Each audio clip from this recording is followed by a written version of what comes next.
توحید و شرک در حمد گفتن و ثنا گفتن رو باید بفهمیم. اینال حمد چی را میگه یا ثنا چی را میگه؟ ایرا علمای عقیدت تعریف میکنن، میگن که حمد اخبار عن محاسن المحمود مع حبه و تعظیمه، خبر دادن است از خوبی های کسی که توصیف میشه به امرای محبت از او و تعظیم از او. خبر دادن از خوبی های امو کسی که حمد میشه به امرای محبت و تعظیم. دیگه از علمای عقیده چی میگه؟ میگه الحمد هو الثناء باللسان علی الجمیل الاختیاری. حمد چی است؟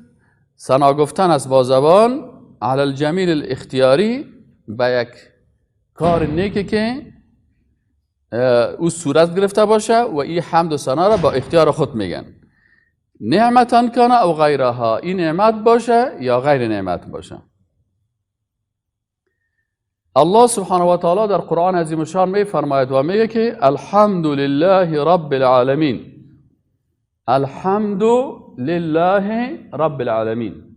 در اینجا درس است برای مسلمان ها که امی زبان حمد و زبان ثنا و زبان صفت کست، این فقط باید برای کی باز بکنی؟ برای الله. الحمد. اینجا علمایی که در نحو و صرف تخصص دارن میگه الف لام اینجا یک معنای خاص خود داره. حمد یک معنای خاص خود داره، لام یک معنای خاص خود داره، الله معنای خاص خود داره، رب معنای خاص خود داره و عالمین. یعنی در قرآن وقتی که ما و شما اگر درس تفسیر الله توفیق بده بخوانیم، هر حرف و هر کلمه قرآن عظیم شان که است یک درس است بر انسان. پس ما از الحمدلله اینجا چی درس میگیریم؟ میگه الف لام که است این به معنای جنس است، یعنی هر قسم حمد ثنا و صفت که است، متوجه هستین؟ جنس حمد و ثنا و صفت تمامی ازی. ما و شما الف لام میگن عرب و ما و شما تمامی میگیم. تمامی و جنس چی؟ حمد و ثنا و صفت که است. لام چی معنی میده؟ که لله، میگه خاص برای الله هست. پس در اینجا باید در حمد و ثنا و صفت کسی را با الله شریک نکنیم. بسیاری وقتا کسایی که زیاد توصیف و ثنا و صفت انسانها را میگن، اینا از دایره توحید میبراین به طرف چی مبتلا میشن؟ به شرک مبتلا میشن. پس انسان مؤمن موحد و یکتا پرست ای به اساس همی آیت قرآن حمد و ثنا و صفت خاص برای کی میگن؟ برای الله میگن. خیبر پیغمبر چی بگوییم؟ بعضی کسا میگه خب وقتی که حمد و ثنا و صفت خاص برای الله شد، خیبر پیغمبر چی بگوییم؟ پس مراجعه میکنیم به قرآن. قرآن میگه که ان الله و ملائکته یصلون علی النبی. الله و ملائکهش چی میگن؟ صلات درود میفرستن بالای کی؟ بالای نبی صلی الله علیه و آله. یا ایها الذین آمنوا، ای مؤمنان، صلوا علیه، شما امر میکنه شما هم درود بفرستین بالای رسول الله صلی الله علیه و آله. پس ای که ما بر رسول الله صلی الله علیه و آله درود بفرستیم، این ثوابش بسیار زیاد است. مشکلی که بسیاری از نعتخوانا و شعرخوانا دارن امی هست که اونا بسیاری اوقات چی میکنن؟ در نعتهای خود و در شعرهای خود اگر شما شنیده باشین بسیار مبالغه میکنن در ثنا و صفت پیغمبرا، و از این خاطر یا چی میشن؟ یا از دایره دین اسلام خارج میشن.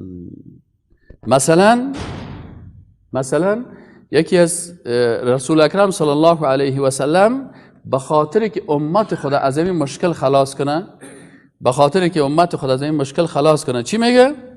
رسول عن عمر رضی الله عنه ان رسول الله صلی الله علیه و سلم قال لا تطرونی کما اطرت النصارى عیسی ابن مریم.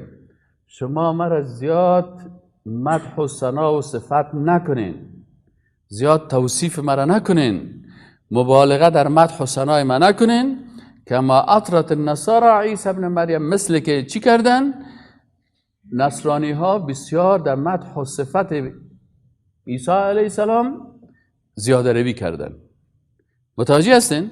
این علیا که زیاده روی کردن، توصیف کردن عیسی مسیح علیه السلام، مدح افراطی است که بالاخره مخلوقه، از مخلوقیت میکشه، صفات خالق برازی چی میکنه؟ برازی میده. از این خاطر رسول الله صلی الله علیه و گفت که مثلا مرا زیاد توصیف نکنین، مثل که نصرانی ها عیسی پسر مریم زیاد توصیف کردن. این توصیف افراطی عیسی پسر مریم سبب چی شد؟ سبب از این شد که اینا بالاخره عیسی پسر مریم در کتاب خود تحریف کردن و آمدن گفتن که عیسی پسر مریم العیاذ بالله پسر الله هست. این الوهیت برزی دادن و بالاخره برزی حال فعلا شما اگر در این کلیساهای نصرانیا کدام وقت شما برین و ببینین و یا در اینترنت از کلیسا رسائل کنین، در کلیسا هیچ وقت نام الله یاد نمیشه. کل گپ آمده برای که یک مجسمه جور کردن. کلیسای نصرانی ها مثل بتخانه بت پرست است. اونم فقط مجسمه از رو جور کردن و در پیش مجسمه از او چی میکنن؟ رکوع میکنن، سجده میکنن، صفات الله را بر ازو میتن. از او بچه میخواین، یعنی میگی خلق کننده است، روزی دهنده است، شفا دهنده است. رسول الله صلی الله علیه و سلم به خاطر وقایع امت خود چی گفت؟ گفت لا تطرونی کما اطرت النصارى ابن مریم. او قسمی که نصرانی ها عیسی ابن مریم علیه السلام که پیغمبر بود او را زیاد توصیف کردن بالاخره صفات الله را برزو دادن. این کارا نکنین، ولیکن چی کنین؟ فقولوا عبد الله و رسوله. بگوین که این پیغمبر که هست بنده الله هست.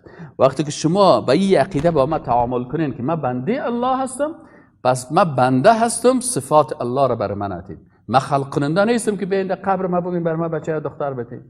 من روزی دهنده نیستم که بیاین از پیش قبر من مثلا روزی بخواین. من شفا دهنده نیستم وقتی که مشکل داشته باشین بیاین از من شفا بخواین. پس رسول اکرم صلی الله علیه و سلم این توصیه را بر امت خود کرد. این حدیث صحیح البخاری هست. فانما انا عبد. فهمید یعنی؟ و همین قسم میگه صحیح بخاری هم روایت کرده و رسول الله هم گفت که انا عبد، من بنده هستم. فقولوا، پس بگوین عبد الله و رسوله. از این خاطر ما و شما در کلمه شهادت چی میگیم؟ اشهد ان محمدا عبده و رسوله. ما شهادت میدیم که رسول الله صلی الله علیه و بنده الله هست و رسول الله هست. از این خاطر حتی باز بر مسلمان ها گفت که الله آیت قرآن نازل کرد و گفت که قل یا اهل الكتاب لا تغلو فی دینکم غیر الحق. ای اهل الكتاب، شما بسیار مغالات، افراط در دینتان بغیر ناحق نکنین که در صفت یک پیغمبر شما چی میکنین؟ ولا تتبعوا و متابعت نکنید اهواء قوم قد ضلوا، همون خواسته های قومی را که بسیار گمراه شدن. اکثرا شرک، اساس شرک چی هست؟ اساس شرک محبت افراطی و ثنا گفتن افراطی به شخصیت های خوب است. اگر محبت افراطی به پیغمبر کردیم، ما شما دیروز تا در محبت پیغمبر گفتیم محبت پیغمبر اصل نیست. اصل محبت کی است؟ محبت الله هست. پس ما پیغمبر به خاطر الله دوست داریم. فهمیدین یعنی؟ و اینمی قسم وقتی که مدح و ثنا و صفت زیاد شوه، اینی سبب چی میشه؟ سبب از این میشه که انسان بالاخره در کلماتش آهسته آهسته چی میه؟ افراط میه در شخص و صفات الله را. اکثرا قبر پرستا قبر چرا پرستش میکنن؟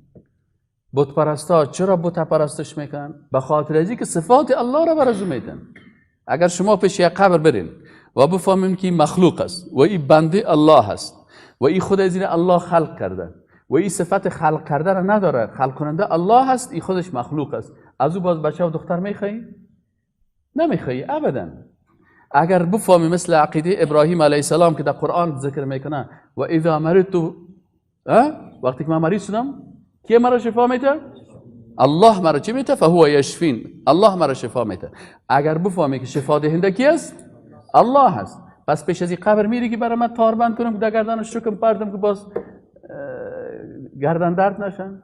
باز پیش از این قبر میری که مثلا رکوع و سجده بکنی؟ ابدا.